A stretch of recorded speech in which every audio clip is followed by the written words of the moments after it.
Джон Бивер хүндэтгэлийн шагнал мартагдсан чанарын хүчийг тайлхуй. 15 дугаар бүлэг. Гэр бүл доторх хүндэтгэл. Гэргий. Айлгэрт дангаанц хүүхдүүд нь ч бус мөн гэргийн ч эрх мэдэл дор байх ёстой юм. Бид өмнө гэргийн хүн эр нөхрөө хүндтгэх нь хичнээн чухал болох талаар ярилцсан. Хүүхдүүдтэй л нэгэн адил гэргийгээ хүндтгэхгүй байх нь сөрөг үр дагавартай болно. Гэргийгээ хүнддэг. Петр нөхрүүдээ эхнэр чинь эмэгтэй хүн тул түүнийг хэврэгхэн сав мэд үзэн та нар ч мөн адил эхнэртэйгээ ойлголцож хүндэтгэж амьдр. 1-р Петр 3:7 гэдэг. Петр гэргийгээ хүнддэхийг онцгойлон хэлжээ. Зарим эрчүүд энэ ишлэлийг сүнсний юмс дээр эхнэрүүд нөхрөөсөө дор гэж ойлгоод байдаг. Үгүй юм аа. Хэврэг буюу эмзэг, сав гэдэг нь гэргийтэй танаас дор гэсэн үг бус. Ердөө л таны хэмжээнд хүртэл штанг өргөж чадахгүй л гэсэн үг. Ер нь бол эмэгтэй хүний тамирын хүч эрэгтэй хүнийхээс бага шүү дээ. Amplified Библиэлд тус ишлэлийг эмэгтэй хүнийг бүл чадал, дорой хэмээн хүнддэг гэсэн байна. Тэгтэл Петрийн энэ үгийг New Living Translation дээр үүнтэй адил нөхрүүд та бүхэн гэргийгээ хүнддэг, ойлгож ханд, хансиж амьдр. Гэргий чинь чамаас хүчгүй байж болох ч Бурхны шинэ амьдралын бэлэг дотор энэ тэнцүү түнш чинь билээ. Түүндээ зохих ёсоор хандахгүй байвал чиг залбирал чинь Бурхны сонорт хүрэхгүй гэдэг тодруулгыг нэмэв. Бид энэ тэгш түншүүд нэгүслийн хамтран өвлөгч нар. Гэхдээ ишлэлийн төгсгөл хэсэг дээр залбирлын хариутай холбоотой аюултай үг хэлжээ. Эр нөхөр нь гэргийгээ хүнддэхгүй бол Бурхан залбирлыг нь хүлээж авахгүй гин. Ёстой аюул байна. Үүнийг хүсэх хүн байхгүй л болов. Бодоод үз. Та гэргийгээ хүнддэгдэг бол таны залбирлыг сентийн өрөөнд авч хэлэлцэхгүй. Үгтэй нь Бурхны сонорт хүрэхгүй нь байна. Би л үүнийг сонсоод үг дууг наманд орно. Энэ үг биднийг эр нөхрийн үүрэг хариуцлага сайтар эргэцүүлж үзхийг уриалж байна. Гэхдээ эсрэг нь ч бас үнэн гэдэг нь сайхан мэдээ юм. Та гэргийгээ хүнддэгвэл Бурхны өмнө итгэл дүүрэн залбирх нь байна. Би яг одоо эр нөхрүүдэд шууд хандаж хэлье. Та гэргийгээ үн цэнтэй хэмээн ханддаггүй. Үгийг нь сонсдоггүй. Эсвэл ядаргаатай юм гэж бодоод зогтож байна. Би ч бас тэгж хандаад махаараа ойлгосон. Дөнгөж гэрлээд байхдаа би гэргийнхээ зөвлөгөөг үл тоодог байлаа. Гэвч цаг хугацаа өнгөрөх тусам гэргийн маань хэлдэг үгс эцэстээ Бурхны цэц ухаан болж таарад байгааг ахин дахин ажиглах болов. Гэтэл би өөрийгөө хамаагүй сүнслэг хүн гэж бодож явсандаа ичмээр. Хэд хэдэн юмн дээр Лизагийн зөв болж таарсны дараа энэ талаар залбирав. Тэгээд Бурхан минь, би зарим өдөр 2 цаг залбирдаг. Гэтэл Лиза 10-20 минут л залбирдаг. Тэгээд голдуу шүршүрт орох зураа амжуулдаг. Би энэ тал дээр ч бас буруу байсан юм. Гэргийн маань өдөр бүр Бурхантай цаг өнгөрөөж тогтмол залбирдгийг нь бас л хожуу олж мэдсэн. Тэгээд яахаараа аливаа юмн дээр миний буруу, түүний зөв болж таардаг юм бэ гэж ирээд л эсэргүүцлээ илэрхийлв. Эзэн ч дороод хариуллаа. Миний хүү, нэг цаасан дээр тойрог зураадах. Би ч зурлаа. Одоо тойрог дотроо хаа сайгүй X тэмдэг тавь. Би ч тавилаа. Одоо тойрогийнхоо голоор дээрээс нь доош зураастаад. Ийхүү 2 хэсэг болов. Тэгэхээр нөгөө X тэмдэг чинь 2 талдаа тэнцүү хуваарлагдаж байгаа биз? Би ч хүлээн зөвшөөрлөө. Тэгтэл эзэн X тэмдэг чинь чамайг ухаалаг шийдвэр гаргахад чинь хэрэгтэй. Миний цэц ухаан зөвлөгөөг төлөөлнө. Тойрог чинь ганц. Гэвч 2 хэсэгтэй. Нэг хэсэг нь чи, нөгөө хэсэг нь Лиза. Тойрог чинь нэг цул боловч 2 хэсэгтэй гэдэг нь та 2 бие даасан хувь хүмүүс боловч нэг бие гэдэг утгыг төлөөлнө. Гэхдээ хэрв чи ганцхан өөрийнхөө хэсгийг л хараад байх юм бол тойрог чинь цул болохгүй. Миний цэц ухаан зөвлөгөөний нэг хэсэг нь Лизагийн талд, нөгөө хэсэг нь чиний талд байгааг харж байна уу? Гэтэл чи гэр бүлийнхээ шийдвэрийг надаас авсан. Өөрийнхөө талын мэдээлэл дээр л үндэслэж гаргаад байна. Чи Лизад өгсөн миний мэдээллийг үл хэрэгсэж байна. Би чамд ч хэрэгтэй мэдээллийг ч нөгдөг. Лизад ч хэрэгтэй мэдээллийг нь өгдөгч чи өрхийн тэргүүнийхээ хувьд эцсийн шийдвэр гаргахдаа цэц ухаанд удирдагч шиг миний Лизад харуулсан зүйлийг татаж аваад хамтдаа хэлэлцэх ёстой юм. Химэн айлдав. Бурхандаа хийсэн энэ яриа миний гэрлэлтийн амьдралыг орвонгоор нь эргүүлжүүлээ. Тэр үед л би ганц бие ир байхдаа бүтэн тойрог байсан бол эдүгээ гэрлээд гэргийтэйгээ нэг бие болсон болохоор ганц бие байсан шигэ үйлдээд байж болохгүйг ухаарав. Танаас эмзэг сав. Петрийн нөхрүүдээ эхнэр чинь эмэгтэй хүн тул түүнийг хэврэгхэн сав мэт үзэн та нар ч мөн адил эхнэртэйгээ ойлголцож амьдр. Амийн нэгүслийг хамтран өвлөгчийнх нь хувьд түүнийг хүнддэг. Ингэвэл залбиралд чинь саад тодхор учрахгүй гэдэг үгийг дахиад нэг үзье. Түүнчлэн бид гэргийтэйгээ ойлголцож амьдрах ёстой ч. Залбирч байхад минь орж ирсэн Бурхны дээрх ухаан надад гэргийтэйгээ хэрхэн хансан жаргахыг ойлгуулсан. Гэргийтэйгээ хансан жаргах яндашгүй ухааныг Бурхны үгээс л олборлно. Эмэгтэйчүүд эрчүүдээс юугаар хэрхэн өөр болохыг эрчүүд маань судалж мэддэгсэн бол олон гэр бүл элэг бүтэн үлдгэсэн. Булчинлаг, бүсгүйлэг хоёрыг зэрэгцүүлж харах аваас Бурхны төгс дүр төрхийн бүрэн тусгалыг олж харна. Тийм ээ. Бурхныг дан ир юм уу? Дан им хүйсээр үзэхгүй шүү. Яаж мэдэж байгаа юм гэж юу? Бичээс дээр Бурхан өөрийнхөө дүр төрхөөр эрэгтэй хүнийг буюу хүн төрлөختнийг бүтээж Бурхны дүр төрхөөр бүтээхдээ ир имээр нь бүтээжээ. Эхлэл 1:27 тодруулгыг нэмэв гэдэг. Бурхан эрэгтэйг өөрийнхөө дүр төрхөөр бүтээсэн боловч эрэгтэй гэдэг дор эрэгтэй эмэгтэй хоёр хоёулаа багтана. Эрэгтэй эмэгтэй хоёр нийлж байж хүн төрлөختнийг төлөөлөх бөгөөд хүн төрлөختн нь Бурханы дүр төрхөөр бүтээгдсэнийг бичээс зориуд дурджээ.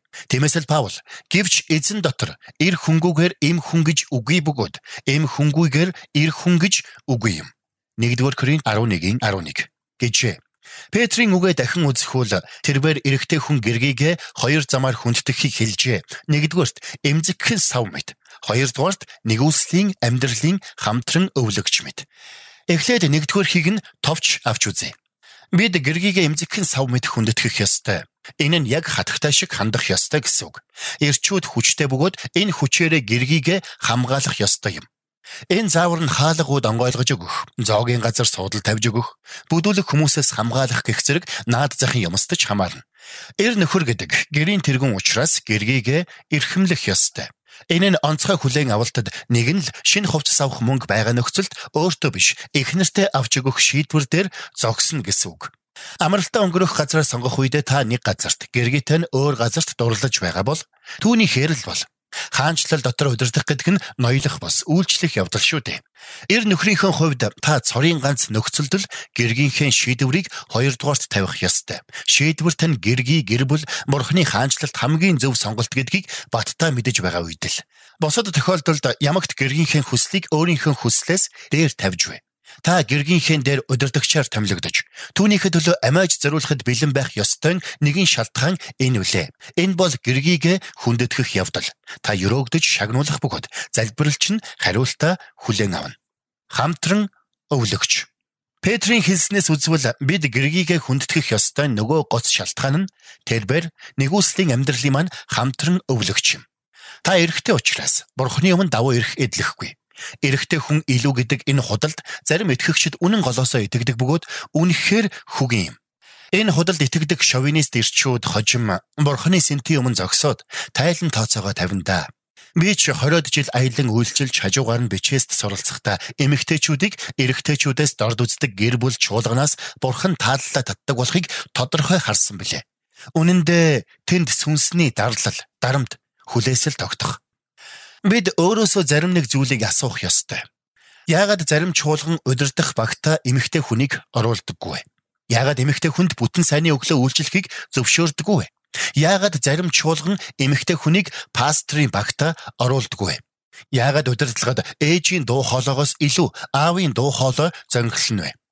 Эх хүний дуу хоолойгүй чуулган нь ээжгүй, аав нь хүүхдүүдэд өсгөж байгаа гэр бүлтэй л адил. Ингэж болно л доо. Гэхдээ эмэгтэй хүний тэр амин нөлөөлөл үгүйлэгдэж хүүхдүүд нь ч унжирдаг. Ээж нь цаг бусаар нас барсан юм уу? Хаяад явсан гэр бүлд Бурхан хүүхдүүдэд эрүүл сарвал өсгөх нэгүсэл хайрладаг. Тэгэвч чуулган их хүний дуу хоолойг боогдуулбал Бурханы цэц ухааныг боочгож байгаа учраас нэгүслийн хомсдолд орно. Гэхдээ Библи нэг эхнэрийн нөхөр хүн л удирдагч байх ёстой гэдэг үстэй гэж эсэргүүцэх байх л та. Бүгдээрээ Паулийн тэр үгийг авч үзье. Тиймээс харгалзагч нь өөсэвгүй. Нэг эхнэрийн нөхөр бие барьдаг, хэрсүү, хүндэтгэгдсэн, зочломтгой ба заах чадвартай. 1-р Тимот 3:2. Удирдагч хүн ганц эхнэртэй байх ёстой. Үнэхээр энэ л нийтэд нь хандсан бус. Харин эр хүйстээр онцгойлон төвлөрсөн мэдэгдэл байна. Тийм боловч бид энэ үгийг бичээсийн гэрлэлээр тусгаж эргэцүүлэх ёстой. Паул хуучин гэрээгээр боловсрсон хүмүүст хандаж бичжээ. Гэтэл хуучин гэрээнд ирчүүд олон их нэртэй байх нь энэ үхэнд. Авраам, Давид хаан, Соломон, Яаков, Елкана, Ханна, Пенина хоёрын нөхөр. Нар бол наад захын жишээ. Гэхэтла хуучин гэрээнд эмэгтэй хүн олон нөхөртэй байх жишээ ганц ч үгүй. Энэ нь хуульд харш байж боломжгүй зүйл байв. Тиймээс Паул юу гэж л нэг нөхөртэй эмэгтэй хүн л чуулганд удирдах болно гэж хэлэх үлээ. Ингэж хэлэх нь илүүц болно. Та намайг хазаагаад явчихлаа гэж болгоч. Хэрвээ бид Паулийн загтлын үг бүрийг тэгтэл ёсчлон биелүүлдэг байсан бол яахаараа ганц эхнэрийн нөхөр биш гэдэг шалтгаанаар нь ганц бие ирчүүдийг чуулганы удирдлагаас хасдаггүй лээ. Паул үүнийг л хэлэх гэсэн бол өөрийгөө ч чуулганы удирдлагаас хасах байсан босуу. Гэтэл эн чинь инээдтэй хэрэг босуу. Зарим маань энэ тал дээр арай л мухар бодолтой биш үү? Энэ бүхэн чинь хүйс юм бос харин хүний амьдрал дах бурхны дуудлага бэлгийн асуудал шүү дээ. Гэргийгээ юм чуулганы эмэгтэйчүүдийг дуудлага биелүүлж үйлчлэх урмыг нь хугачдаг эрэгтэйчүүд өөрийнхөө гэр бүл үйлчлэл дээгүр Тэнгэрийн цонхыг тасгааж байгаа юм. Мэдээж зарим нэг тал дээр өрөөгдөх нь өрөөгдөх боловч Тэнгэрийн өрөөлөөр дутагдана. Эмэгтэй хүнийг үл хүндэтгснээс болж Христийн бие өрөөл дутуу болно. Гэхдээ сайн мэдээ байна. Энэ байдал энэ чигээрээ байгаад байхгүй. Чуулганы эцсийн өдрүүдэд үйлчлэлдэх эмэгтэйчүүдийн оролцоо бүрэн сэрэгхийг иш үзүүлэгч Йоэл, Илч Петрийн хин нь Бурхны сүнсээр зөгнөн айлдрав. Тэр хоёр Бурхан айлдахдаа эцсийн өдрүүдэд би сүнсээ бүх мах бод дээр цудах нь хөвгүүд охид чинь иш үзүүлж, залуус чинь үзэгдэл үзэн, хөгшчүүл чинь зүүдлэх болно. Эр хэмгэлгүй боолуудынхаа дээр тэр өдрүүдэд би сүнсээ цудах нь тэд иш үзүүлэх болно. Үйлс 2:17-18 хэмээн мэдгдсэн.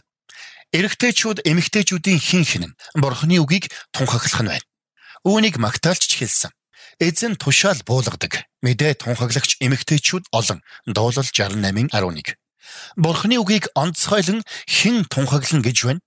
Бусад орчуулгыг үзэх юм бол хариултыг нь олно. Эзэн хүчийн үгийг өгөх ба энэ мэдээг тээж түгээх эмэгтэйчүүд инүү авууга эзэд болоо. Дуулал 68:11. AMCP Библи. Магтаалч эрэгтэйчүүд эмэгтэйчүүд дээр нийтдэн төвлөрлөгүй. Харин данганц эмэгтэйчүүд дээр л төвлөрч байна. Тэгвэл өөр орчуулгаас үзье. Эзэн тушаасан бөгөөд энэ мэдээг олон эмэгтэй тээхгүй. GNT. Мөн эзэн ялалтыг тунхаглах бөгөөд баярт мэдээг эмэгтэйчүүд бөөнөрөө хашгирах. NLT. Эмэгтэйчүүд Бурхны үгийг тунхаглах бөгөөд тунхаглахдаа зөвхөн эмэгтэйчүүдтэй бус харин эрчүүдэд ч тунхаглах ажээ. Энэ үннийг Есүс ч баталсан. Анхны сайн мэдээ дэлгэрүүлэгч Магдалийн Мария гэдэг бүсгүй хүн байсан нь сонирн биш байна уу? Түүнийг бүр Есүс өөрийн биеэр илгээсэн юм шүү. Би эцэгтэй хараахан дээш очоогүй байгаа тул надад гар бүхөр. Харин ах トゥ нарт минь очиж тэдэнд би эцэгтэй буюу та нарын эцэгт Бурхандаа буюу та нарын Бурханд дээш очино гэдгийг хэлгэлээ. Магдалийн Мариарч шавнарт би эзнийг харлаа гэд Есүсийн өөрт нь айлдасныг тэдэнд хэлв. Иохан 20:17-18. Цааш нь үзье. Лукийн сайн мэдээг үзвэл Мария гол номлогч байсныг харна. Есүс өөрийгөө үхлээс амьлуулагдсныг элч нарт мэдүүлэхээр Марияг төдийгүй бусад эмэгтэйчүүдийг ч илгээсэн байдаг. Тэд бол Магдалийн Мария, Йоанна, Яаковын их Мария нар мөн тэдэнтэй хамт байсан бусад эмэгтэйчүүд байв. Тэд элч нарт энэ тухай хэлсэн. 24:10. Тэгэхээр эмэгтэйчүүд Бурхны үгийг ирчүүдэд тунхагласан бөгөөд тэднийг Есүс өөрөө илгээсэн юм. Аврагч айлчлан ирснийг сүм дотор эрэгтэйчүүддэж, эмэгтэйчүүддэж хэлсэн хүн нь Анна гэдэг иш үзүүлэгч эмэгтэй байсан нь сонирхолтой биш байна уу? Хэдийгээр Симеон төрүүлж Йосеф, Мария хоёртой ярилцсан ч Анна л эхэлж энэ мэдээг сүм дотор хүмүүст дуулгасан буюу. Энэ мөчид Анна хурч ирж Бурханд талархал өргөд Иерусалимийн золилтыг хүлээж байсан бүхэнд түүний тухай үргэлжлүүлэн ярив. Луг 2:38. Филиппийн 4 охин эзний үгийг өгүүлдэг байсан. Тэр хүн иш үзүүлэгч 4 онгон охинтой байв. Үйлс 21:9 гэдэг. Тэд эзний үгийг Тэнгэрийн хүчээр тунхагладаг байж. Христийн өрөөл биеийг дуудлага биелүүлэхэд нь үл хүндэтгч хэд. Авууга захирамжийг яаж биелүүлэх гээд байгаа улс вэ бид. Ирчүүд гэргийнхээ амьдралын дуудлагыг тордохоос авууга шагналтай. Би үүнийг өөрийнхөө амьдралаар мэднэ. Жиж өнгөц харвал миний бичсэнтэй зөрчилдөд байгаа мэт шинэ гэрээний хэд хэдэн бичээс би. эдгээр бичээсийн цаад санааг олж мэдхийн тулд судалгаа хэрэгтэй. Харин энэ ном маань арай өөр зорилготой. Гэхдээ тэдгээр ишлэлийг нарийн судалсан нэр хүндтэй удирдагч нарын материал олон бөгөөд тэдгээрийн нэг нь Лорен Каннингем, Давид Жойл Хамилтон нарын бичсэн Why Not Woman гэдэг ном болно. Миний гэргий. Лиза маань 5 настайдаа нэг нүдээ алдсан юм. Тэрээр ретинобластома буюу энгийнээр хэлбэл нүдний хорт хавдар тусчээ. Лиза маань сургуульд орсон цагаас өнөөдрийн хүртэл баруун нүдэндээ хиймэл нүд зүүдэг. Жаахандаа сургуульд шоглуулж, элдвлүүлдэг байсныг нь та ойлгосон байхаа. Ангийнх нь юугаач мэдэхгүй жаалуудын Лизаг элдвээр хочилдог нэг нэр нь духан дундаа ганц нүдэд дуваа сохор байлаа. Зарим өдөр Лиза хичээл эд дундаа орж байхад уйлсаар гэрэлүүгээ гүйдэг байж. Ээж нь дээрлэхүү хүүхдүүдийг бүү тоо зоригтой байх хэмээн урамшуулвч бяцхан зүрх нь шархалсаар. Ахлах сургуульд Лиза сургуулиад өргөхөд нь шийдвэрлэх үүрэгтэй 2 хичээл түүнийг хамгийн ихээр айлгаж зовоож байгааг мэджээ. Нэг нь аман хичээл, нөгөө нь бичгийн машин дээр шивэх хичээл. Аль дээр нь унсныхаа дараа Лиза маань зөвлөх багштайгаа уулзаад энэ 2 хичээлээс чөлөөлж өгөхийг гуйжээ. Яаж хүмүүсийн өмнө зогсоод өр нөлөөтэй ярих юм бэ?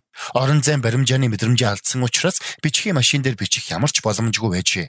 Зөвлөгч нөхцөл байдлыг ойлгоод Лизаг 2 хичээлээс чөлөөлөөд оронд нь өөр хичээл нэмж өгсөн байна.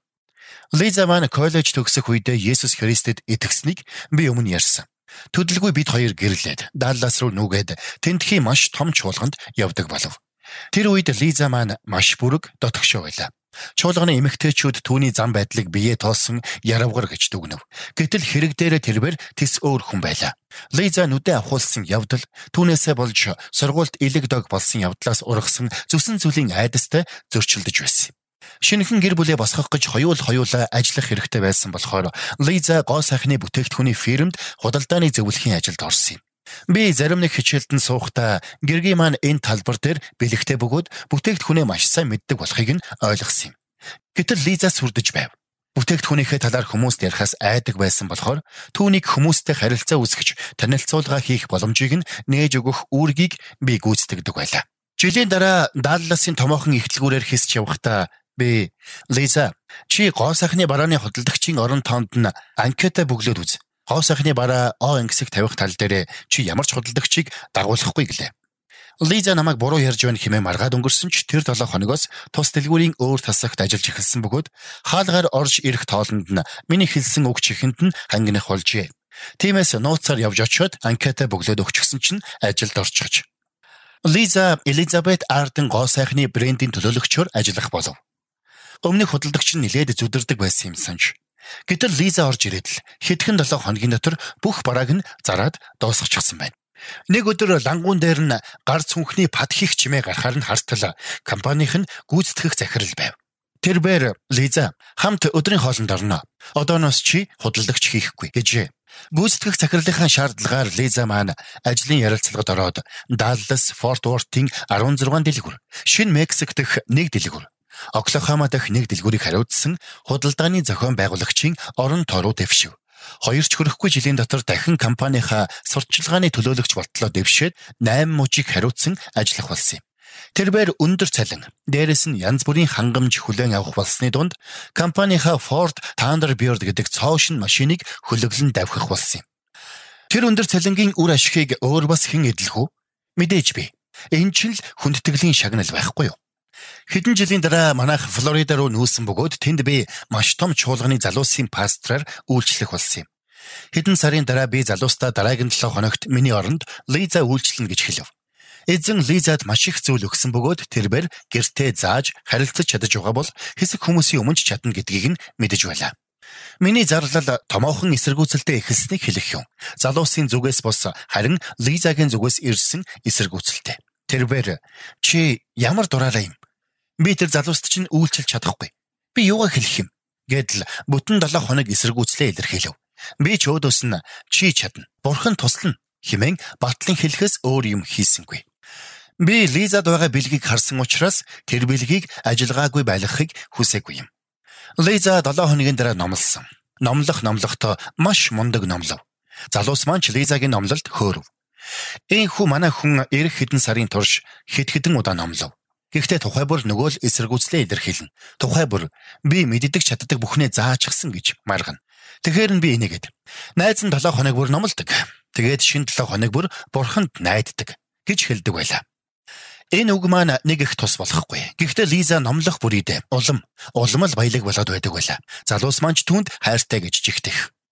Пастраараа томилуулаад чуулганыхаа ажлаас гарч өнөөгийн энэ үйлчлэлээ эхлүүлэх үедээ би урдынхаа адил үйлдэж эхэлсэн юм.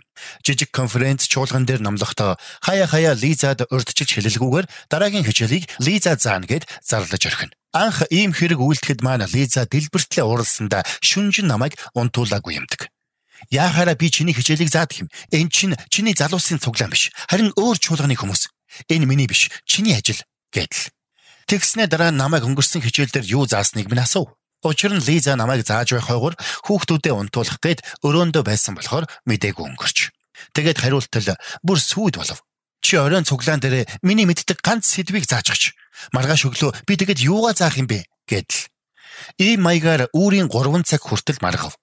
Сүүлдээ би инээд алдаад. Хонгор минь. Чи өглөө 9 цагт заана. Чамд 6 цаг байна. Жаахан унтах хэрэгтэй шүү гэж хэлж үлээ. Мэдээж өглөө нь Лиза заадгаараа заасан. Заахтаа маш сайн заасан. Хүмүүс ч маш сайхан хүлээж авсан. Энэ явдал олон хотод үргэлжилсэн бөгөөд Лизагийн үйлчлэл улам л хүчрхэгдсээр байлаа. Тэгэхээр би нэг зүйлийг хэлье.